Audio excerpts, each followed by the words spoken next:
Democratic members of Congress are escalating their pushback against what they describe as a disastrous and unlawful war initiated by Donald Trump alongside Israel against Iran.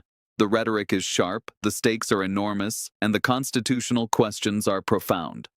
But what stands out most powerfully in this moment are the voices of veterans, lawmakers who have worn the uniform, deployed to combat zones, and seen firsthand what happens when Washington makes the decision to go to war. This debate is not abstract to them. It is not theoretical. It is personal. At the center of their argument is a simple but foundational principle. Under the Constitution, Congress has the authority to declare war. That authority is not ceremonial. It is not optional. It exists precisely to prevent unilateral military escalation without public accountability. Representative Jason Crow, a former Army Ranger who served multiple combat tours in Iraq and Afghanistan, did not mince words.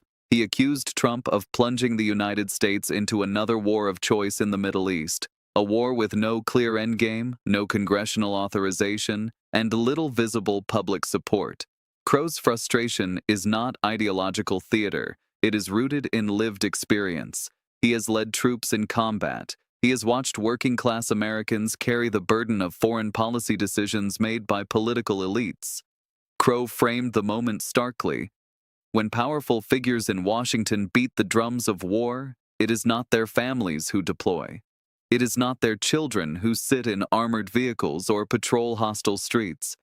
It is young men and women from small towns across America who shoulder the risk.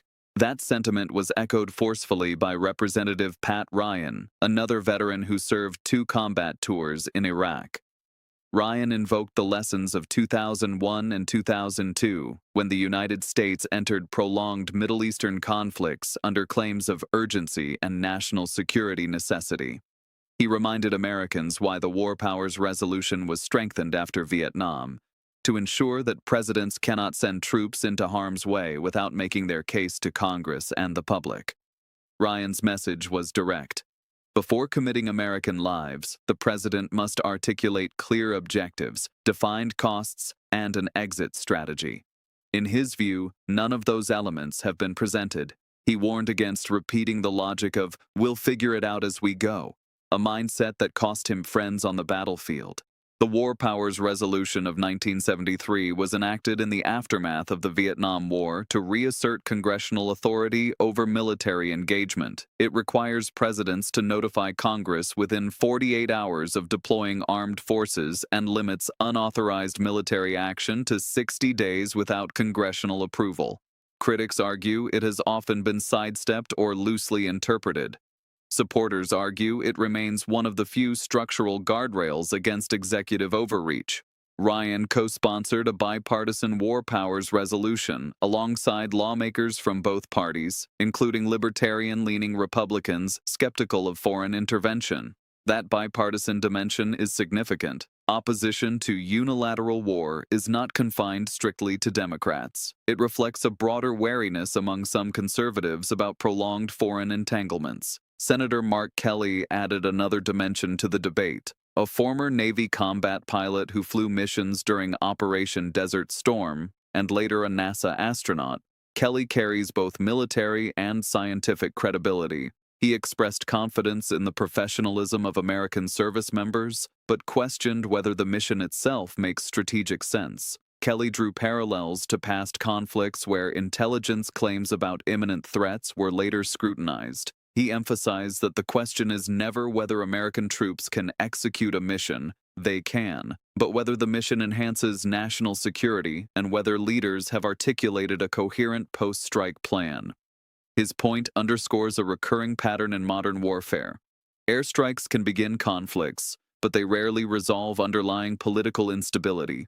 Removing or weakening a regime often creates power vacuums, insurgencies, and prolonged instability. The Iraq War remains a case study in that dynamic. Senator Ruben Gallego, also a Marine Corps veteran who served in Iraq, spoke with visible emotion. He warned that young Americans are again being placed in harm's way without a fully transparent explanation. Gallego criticized Trump for canceling a scheduled national address to attend a political fundraiser instead. arguing that if the nation is at war, the president owes the public clarity and accountability. Gallego also challenged the administration's justification for preemptive action. Officials claimed intelligence indicated Iran might launch missile strikes, but Gallego questioned whether striking first to avoid potential retaliation truly reduces risk, or instead guarantees escalation. His skepticism reflects a broader concern among veterans who have seen how quickly limited engagements can spiral into prolonged conflicts. Meanwhile, Republican voices such as Lindsey Graham have defended the operation in more traditional hawkish terms, describing potential sacrifices as noble in the pursuit of national security. That language has drawn sharp criticism from veterans who argue that invoking nobility does not substitute for strategic clarity. Representative Crow captured that frustration in a televised appearance, describing himself as "damn furious." He criticized what he characterized as elite detachment from the human costs of war. In his telling, decisions are made in comfortable offices, while enlisted troops, often from working-class backgrounds, bear the consequences. This debate also intersects with larger geopolitical realities. Iran's leadership has signaled that it would retaliate against U.S. military action. The Middle East remains a region of complex alliances and rivalries, involving Israel, Saudi Arabia, Qatar, the United Arab Emirates, and non-state actors. A direct U.S.-Iran conflict risks drawing in regional actors and threatening global energy markets. Veterans like Gallego argue that war undertaken in defense of Allied interests must still align with core American interests. The question they repeatedly raise is simple but urgent. What is the objective? Is it deterrence, regime change, nuclear non-proliferation? And what happens if initial strikes do not produce the desired outcome? The memory of Iraq looms large in these discussions. After the fall of Saddam Hussein, insurgent violence persisted for years. Many service members returned home with physical and psychological scars. Thousands did not return at all. Trillions of dollars were spent.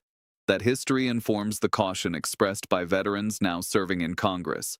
There is also the domestic political dimension. Trump campaigned on promises to avoid endless wars. Critics argue that launching a large-scale military operation contradicts that pledge. Supporters counter that confronting Iran's nuclear ambitions requires decisive action. Public opinion appears divided. Polling suggests Americans are wary of another prolonged Middle Eastern conflict, though support can fluctuate in the immediate aftermath of perceived threats. Much may depend on how events unfold in the coming weeks. At its core, this confrontation is about constitutional balance. The framers intentionally divided war powers between Congress and the president. They feared unchecked executive authority in matters of war. Over time, presidents of both parties have expanded the scope of unilateral action, often citing urgency or national security. Veterans in Congress argue that restoring congressional authority is not a partisan act, but a constitutional necessity. They call for immediate votes, recorded positions, and transparent debate.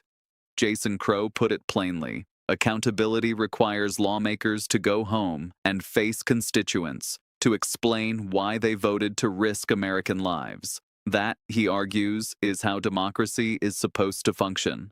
The administration maintains that intelligence assessments justified swift action to prevent greater casualties.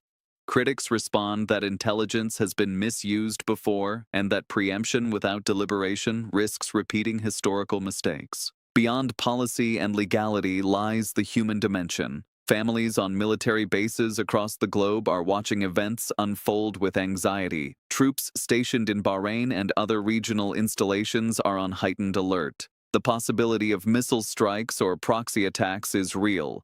Veterans who have served in those environments understand that tension intimately. Their warnings are shaped not by ideology, but by memory. As this debate continues, Congress faces a choice: assert its constitutional authority, or allow precedent to shift further toward executive dominance in matters of war. The outcome will shape not only this conflict, but future ones. The question is not whether Iran's regime poses challenges. It does. The question is whether the current strategy enhances American security and whether it has been pursued within constitutional bounds. For veterans now serving as lawmakers, the issue transcends party labels. It is about preventing what they view as unnecessary sacrifice. It is about ensuring that if America goes to war, it does so deliberately, transparently, and with defined objectives. The coming days will reveal whether Congress reconvenes to debate and vote on a war powers resolution. They will reveal whether bipartisan coalitions form around limiting or expanding military authority. They will reveal whether escalation continues or diplomatic channels reopen. And beyond diplomacy and defense, there is the human layer that rarely dominates headlines. Millions of jobs on both sides of the border are tied directly or indirectly to cross-border commerce.